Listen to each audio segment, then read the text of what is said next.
Why are you not a Christian? Because I see no evidence whatever for any of the Christian dogmas. I've examined all the stock arguments in favor of the existence of God, and none of them seem to me to be logically valid.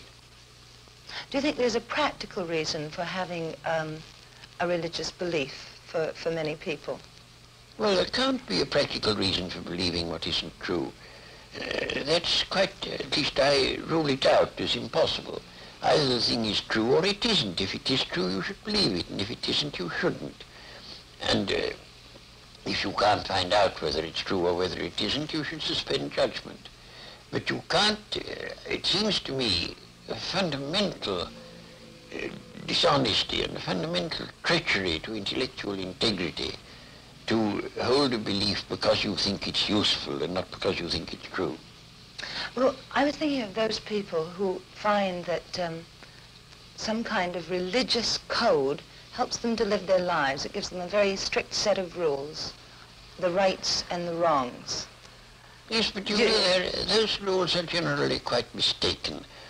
A great many of them do more harm than good, and they would probably be able to find a rational morality that they could live by if they dropped this irrational, traditional, taboo morality that comes down from savage ages.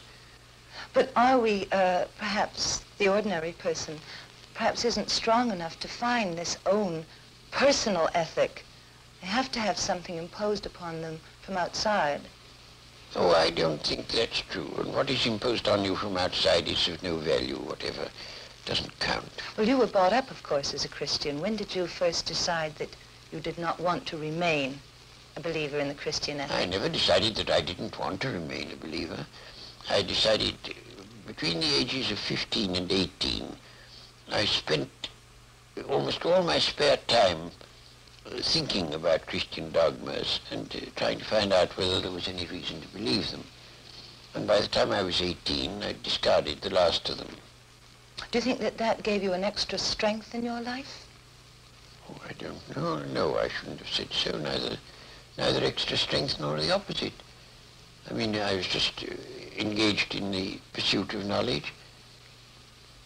As you approach the end of life, do you have any fear of some kind of afterlife, or do you feel that that is just an impossibility? No, I think that's nonsense.